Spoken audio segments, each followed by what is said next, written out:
नमस्ते मैत्रिणींनो, ज्योत्स्ना रेसिपीमध्ये आपले खूप खूप मनापासून स्वागत आहे। आज आपण उकडीचे मोदक कसे बनवायचे ते बघणार आहोत। पहिले ना आपण सारण तयार करून घेऊया। मी कढई ठेवली आहे गॅसवर, त्यातने 1 चम्मच तूप टाकून घ्यायचं आहे। आणि त्यानंतर आपल्याला आता मी 1 वाटी खोबरा किस घेतलेला आहे आणि त्याला थोडं असं भाजून घ्यायचं। किंचित लालसर कलर येईपर्यंत भाजायचं आहे। इथे ना मी 1 चम्मच ड्रायफ्रूट्स आणि खसखस घेतलेली आहे आणि ती पण त्यातनं भाजून घ्यायची। किंचित लालसर कलर येईपर्यंत भाजायचं आहे, खूप नाही भाजायचं।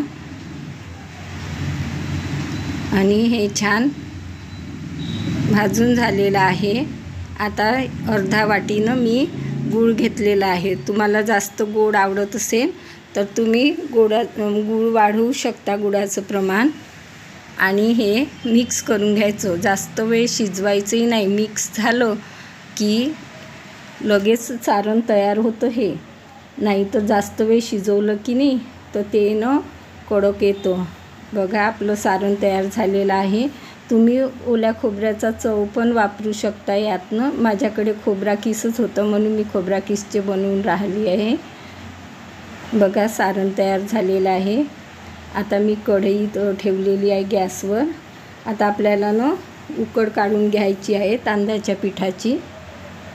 तर 1 वाटी मी तांदळाचं पीठ घेतलेलं आहे, तर 1.5 वाटीनं पाणी गरम करून घ्यायचं। पाणी चांगलं गरम झालं पाहिजे, म्हणजे उकळलं पाहिजे। त्यातनं 1 चम्मच तूप घालायचं आणि चवीपुरतं मीठ टाकायचं। म्हणजे ना ही आपली उकडणं खूप चविष्ट बनते। बघा छान उकडल्यानंतर थोडं थोडं आता हे तांदळाचं पीठ टाकायचं आणि मिक्स करून घ्यायचं। व्यवस्थित मिक्स करायचं आहे। पूर्ण मिश्रण एकत्र करून घ्यायचं। खूप छान मोदक तयार होतात, बनवायला अगदी सोपे। आणि आता आपल्याला ना हे झाकून 2 मिनिटापर्यंत याची वाफ काढून घ्यायची। त्यानंतर बघा मी असं भांड्यात काढून घेतलेलं आहे आणि थोडंसं तूप घातलेलं आहे। आता हे मिश्रण ना गरमच आहे।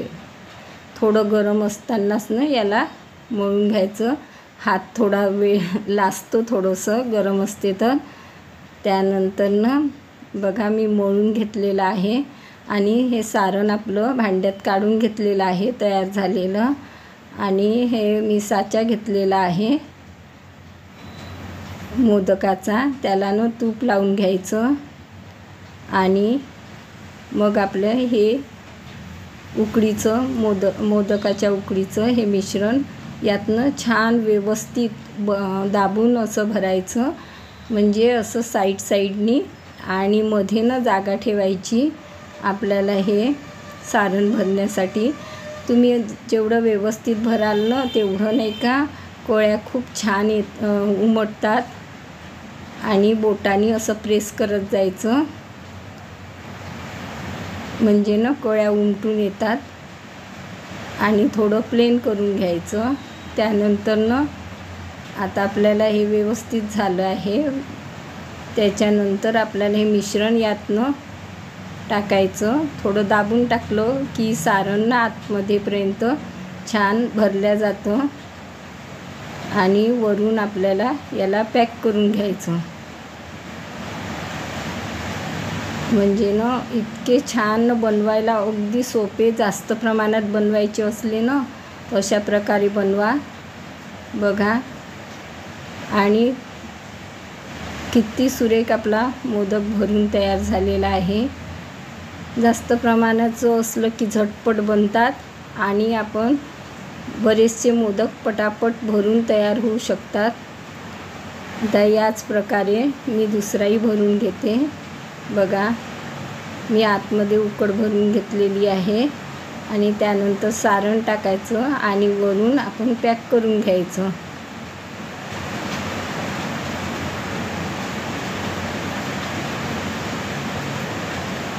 आता या साच्याच्या सहाय्याने अगदी मोदक बनवणं फारच सोपी झालेलं आहे. बघा मी दुसराही भरून घेतलेला आहे. अशाच प्रकारे मी सर्व मोदक भरून घेते. बघा किती छान कळ्या उमटलेल्या आहे आणि तयार झालेला आहे. बघा मी एवढे बनवून घेतले. 21 झाले. बरोबर 1 वाटी तांदळाच्या पिठामध्ये 21 होतात. चाळणीला मी तूप लावून घेतलं आणि चाळणीमध्ये आता ठेवून घेतलेलं आहे आणि गॅसवर मी पाणी उकळायला ठेवलं. पाणी उकळी आल्यानंतरच आपल्याला हे चाळणी ठेवायची आणि 20 मिनटं याला वाफवून घ्यायचं आहे. बघा 20 मिनटानंतरनं याचा कलर चेंज झालेला आहे तर समजायचं झाले आपले म्हणजे शिजून तयार झालेले आहे. आता मी खाली प्लेट ठेवली आणि त्यावरनं हे थोडं थंड व्हायला ठेवलेलं आहे. बघा थोडे थंड झालेले आहे. मी आता हे काढून घेते. बरोबर 21 मोदक तयार झालेले आहे. अगदी प्रमाण बिलकुल परफेक्ट आहे. बघा असे मी 21 मोदक तयार करून घेतलेले आहे. कशी वाटली तुम्हाला माझी पद्धत? नक्की ट्राय करा आणि कमेंट्स करून कळवा. पुन्हा भेटू नवीन व्हिडिओसोबत. धन्यवाद.